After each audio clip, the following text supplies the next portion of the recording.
पाकिस्तानी संसद में फूट फूट कर रोए ख्वाजा आसिफ। मुनीर का कॉलर पकड़ने की मांग, सैनिकों की मौत पर हंगामा। पाकिस्तान के बलूचिस्तान में एक बार फिर 12 सैनिकों को मार गिराया गया, जिसके बाद पाकिस्तान की संसद में हंगामा मचा और रक्षा मंत्री संसद के अंदर फूट फूट कर रोने लगे, जिसकी तस्वीर काफी वायरल हो रही है।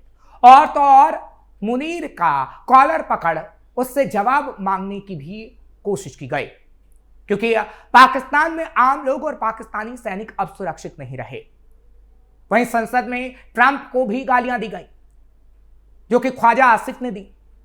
ख्वाजा आसिफ ने कहा कि ट्रंप ने हमें टॉयलेट पेपर की तरह इस्तेमाल किया, जिसका जिम्मेदार सिर्फ और सिर्फ मुनीर ही है, क्योंकि मुनीर ट्रंप के साथ एक थाली में खाकर दुनिया में वाहवाही बटोर रहा था, लेकिन उसी थाली में छेद हो गया और पाकिस्तान का कच्चा चिट्ठा खुल गया कि पाकिस्तान की करनी और कथनी में कितना अंतर है।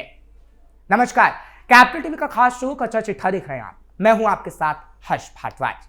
पाकिस्तान के रक्षा मंत्री ख्वाजा आसिफ ने संसद में कहा कि अमेरिका ने अपने फायदे के लिए पाकिस्तान का इस्तेमाल किया और काम निकलने के बाद उसे टॉयलेट पेपर की तरह फेंक दिया।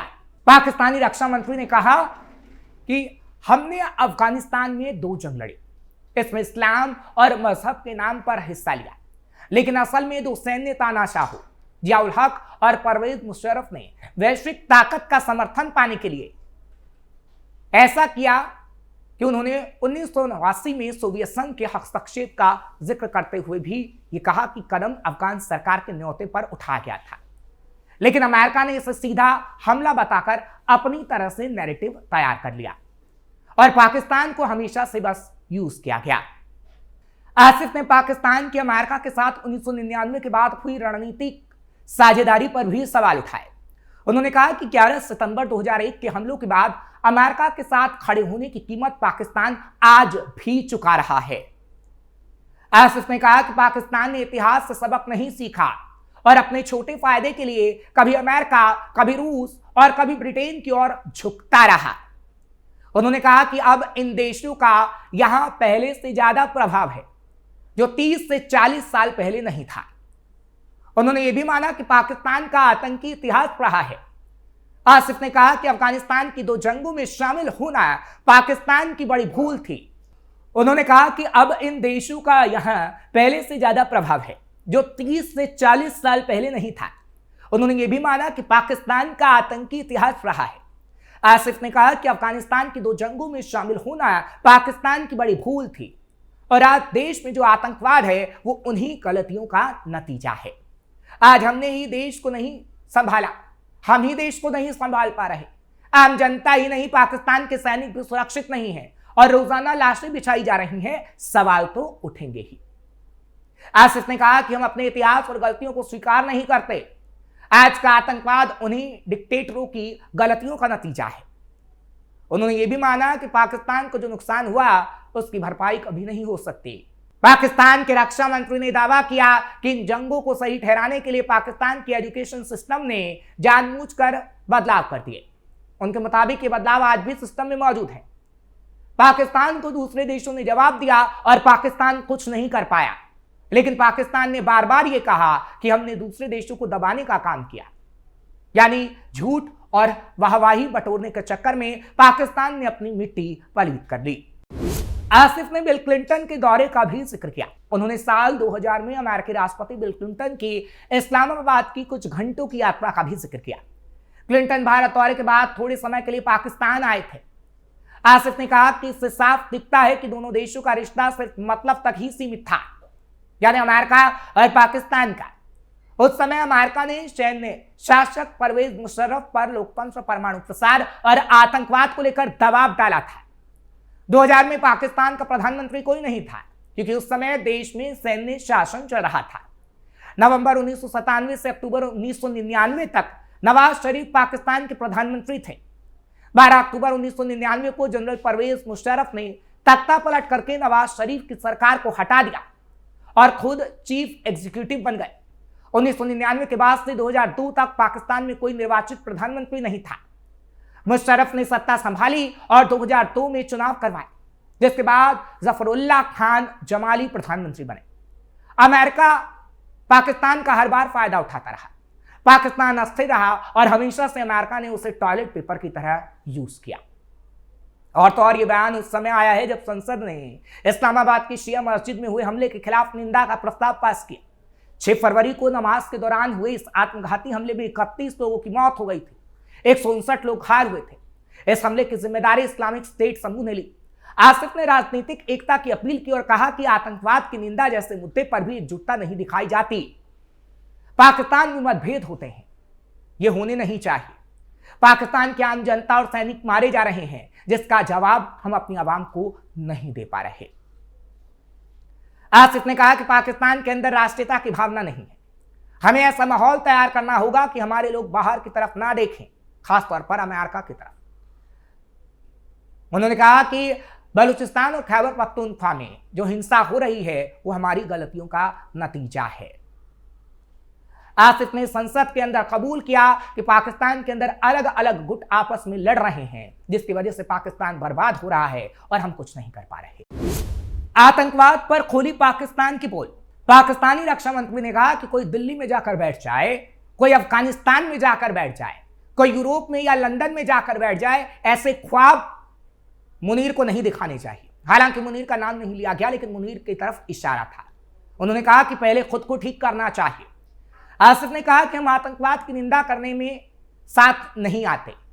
उन्होंने सवाल उठाया कि आखिर क्या देश के लिए जान देने वाले जवानों पर ही देश का कर्ज है, क्या बाकी सारी कौम पर वो कर्ज नहीं है? यानी ले देकर संसद के अंदर ख्वाजा आसिफ फूट फूट कर रोए और उन्होंने मुनीर और अमेरिका पर कई सवाल दागे। अमेरिका पर इसलिए क्योंकि अमेरिका मुनीर को समय समय पर इस्तेमाल करता रहा। ट्रंप लगातार पाकिस्तान को इस्तेमाल करते रहे, या इससे पहले की अमेरिकी सरकार।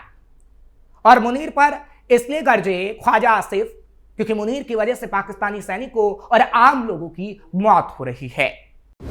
पाकिस्तान में आतंकियों का राज। पाकिस्तान में इस वक्त आतंक लगातार बढ़ रहा है।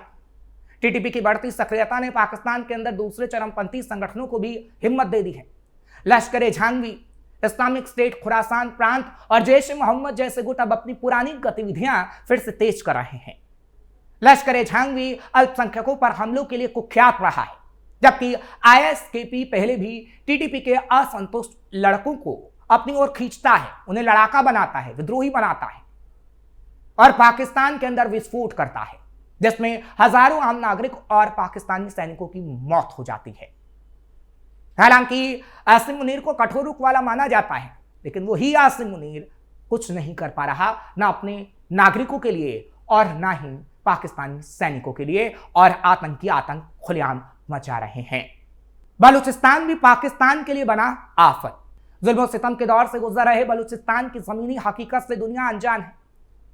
ऐसे में बलूचिस्तान मूवमेंट के मेंबर और एक्टिविस्ट मीर यार बलूच ने दुनिया के सामने वो हकीकत रख दी है जिससे मुनीर पर समय समय पर सवाल उठ रहे हैं, और एक बार फिर आसिम मुनीर पर बड़े सवाल उठे हैं।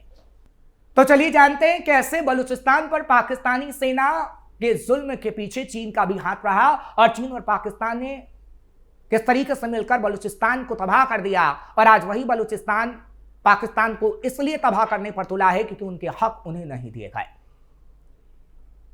जब ये सवाल पूछा गया कि पाकिस्तानी सेना की मौजूदगी बलूचिस्तान में आम लोगों की रोजमर्रा की जिंदगी को कैसे प्रभावित कर रही है, तो खुलकर इसका जवाब भी दिया गया और बताया गया कि कैसे पाकिस्तानी सेना उन लोगों को मारती है, यानी आम लोगों को, और जिसका जवाब दिया जाता है। मीर यार बलूच ने कहा कि पाकिस्तान का मीडिया पूरी तरह से आर्मी के कंट्रोल में है। पाकिस्तान के पंजाब प्रांत से जुड़ा मीडिया पूरे देश के मीडिया पर हावी है और ज्यादातर वही कहानी दिखाता है जो वहां की सेना चाहती है। हमारी कहानी नहीं दिखाई जाती।